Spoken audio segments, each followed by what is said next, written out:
Hey everyone, and happy Tuesday. Hope you guys are all having a great day.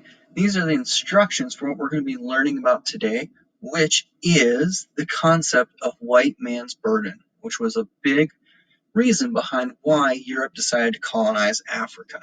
All right. Like always, the first slide has got general contact info. If you'd like to get a hold of me, please feel free to reach out anytime. I'd love to hear from you guys. All right. So, what do we need to do today? Well, first thing we need to do are view the slides on White Man's Burden below. I'll go over those with you guys in just a second. Okay. Then you guys can take notes on those in the note sheet that you guys should have started yesterday. Let's go ahead and take a look at that note sheet. Okay. You can find it in Google Classroom. It'll be the student notes April 20th through 24th. You'll click open that up. Okay. And it looks like this. So you had the scramble for Africa yesterday. Okay. And then we'll go ahead. Let's see here. Yep, scroll on down to White Man's Burden. Okay, we'll go ahead and take notes. It's got the slides laid out exactly as is. You just fill in the blanks. Okay, and then we'll look at document F. All right, so we're going to go through the slides and then we'll read and analyze document F. Take a look at that. And then you guys should be good for the day. All right, let's go ahead and jump down to White Man's Burden. This is obviously where this video will be. All right. So white man's burden, it is one of our reasons for colonization, okay? And it's because Europe kind of has this attitude of it is our responsibility to help Africa. And we'll get into that and see exactly what that looks like. All right. So where does the idea or concept of white man's burden come from? Well, we need to look at its origin, all right? So during the 1800s, whites believed themselves to be genetically superior to others. So the white people in Europe believed that they were better by DNA than other races in the world, okay? It was popularized by an American poem called The White Man's Burden, okay? And it was meant to encourage Americans to colonize the Philippines. All right, let's just go ahead and take a minute here and try to analyze this. Take a minute here and analyze this painting over here in the slides, or this drawing. Okay, this is a cartoon that was depicted back in the day. So you have this white man here, this civilized white man, okay, carrying all these other people from around the world up to civilization, okay? And these are some of the things that these people are accused of doing: slavery, cruelty, cannibalism, vice, ignorance, okay, all those things, and he's carrying them over them and away from them towards civilization. Okay, so it's this idea, it comes from this idea of, well, we're going to colonize so that we can civilize people, make them proper human beings, that kind of idea. Okay, go ahead and take about 30 seconds, make sure you get those notes written down. Do, do, do, do, do, do, do, do, do. All right, I'm going to keep moving on. If you need to, you guys can pause and get those down. All right, next. So what is it? Okay, we've kind of talked about it briefly, but we'll go in a little more detail here. All right.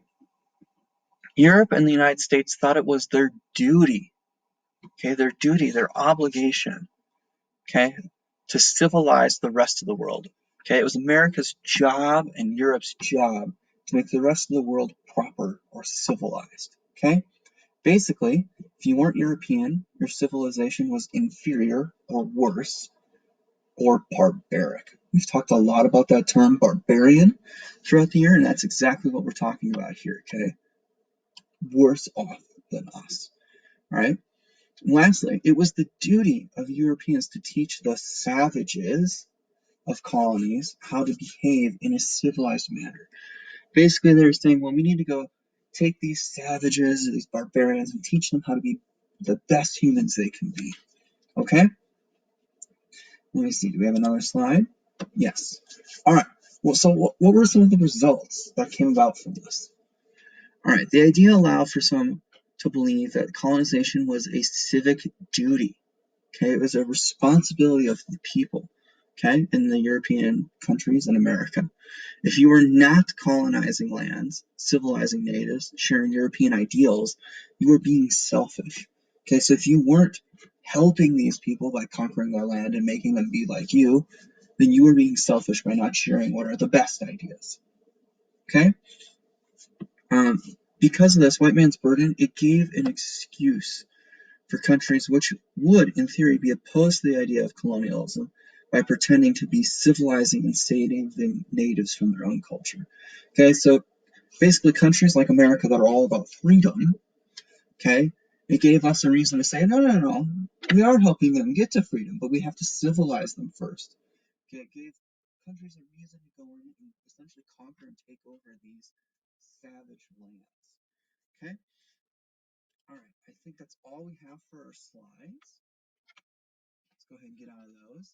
Okay, once again, make sure you get those notes taken down, pause as we go along, kind of thing.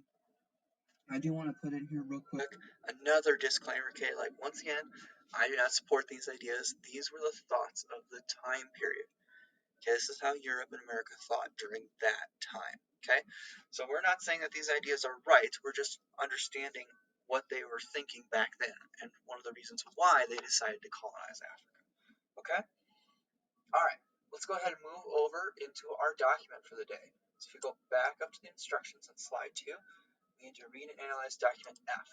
So we're going to go over here. We're going to click on April 21 in Google Classroom. It says African DBQ, document F. Go ahead and click on that. Once again, a tip to make it bigger for you, go ahead and click the print button. Don't actually have to print, it just gives you a nice screen to work with. Zoom in here real quick. All right, so we're going to actually read that poem called The White Man's Burden that comes from America that kind of brought up this idea. Okay, so let's go ahead. I'm going to read through that for you and then give you guys a minute to think about that, and then we'll look at the questions. Okay, so Rudyard Kipling, The White Man's Burden, which was published in 1899. This is what he says. Take up the white man's burden. Send forth the best ye breed. Go bind your sons to exile, to serve your captives' need, to wait in heavy harness, unfluttered folk and wild, your new-caught sullen peoples, half devil and half child. Take up the white man's burden, the savage wars of peace. Fill full the mouth of famine, and bid the sickness cease. And when your goal is nearest, the end for others sought, watch sloth and heaven folly, bring all your hopes to naught. Okay, that's the poem White Man's Burden. As you see in here, he talks about sending forth your best ye breed, that means the best of your men. Bring your sons to serve your captives' need.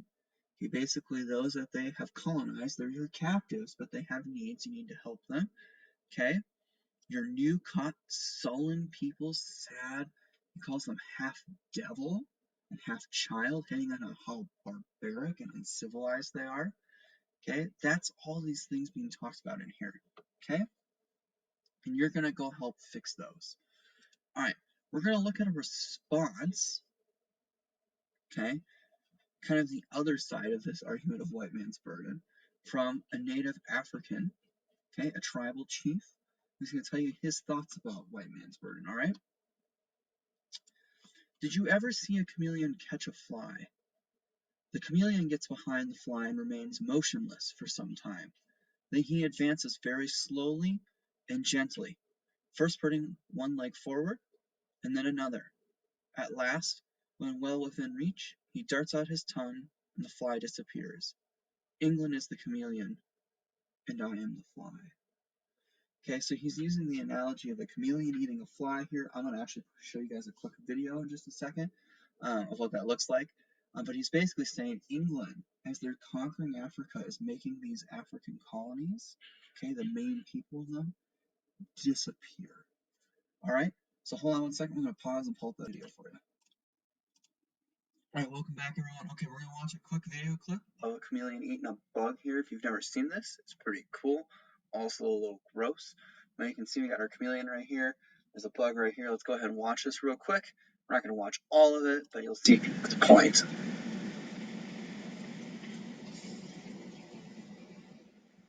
So he catches it, and he eats it, and then you won't quite see all of it now, but it will disappear as he eats it. And that's kind of the metaphor that they were trying to use there. Okay, let's go ahead and jump back to our document. All right, so now we've heard both of those. We're going to go ahead and answer the questions. You guys can answer these questions in your note sheet. Okay, right down here where it says document F. Go ahead and make that a little bigger for us. There we go. So question number 1, Who is Kipling talking to when he says, "Send forth best ye breed"? What does Kipling mean when he refers to your new caught sullen peoples, half devil and half child? Okay. Question 2. What does Kipling mean when he commands, "Fill full the mouth of famine and bid the sickness cease"? What does the title, "The White Man's Burden" mean? Okay, so if you guys need to, use Google and you guys can look up the definitions for famine, sickness and cease, and burden. Okay, those will help you out a lot. And then, how might the chief respond to Kipling's poem? Okay, what would he say about Kipling's poem? You guys can think about that. How can this document be used to explain the primary cause of European imperialism in Africa? Okay, and then let me back up real quick for number 4. Then you guys are looking specifically as how could this be seen as one or the primary cause, the main cause for Europeans colonizing Africa? Okay, and lastly, are cultural beliefs a more important driving force behind European imperialism in Africa than political, technological, or economic reasons? You can say yes or no and then explain why. Okay? All right, everyone. That is all for today. I hope you guys have a wonderful, wonderful rest of your day. Thank you so much for watching, and I will see you tomorrow on Wednesday. Have a great day.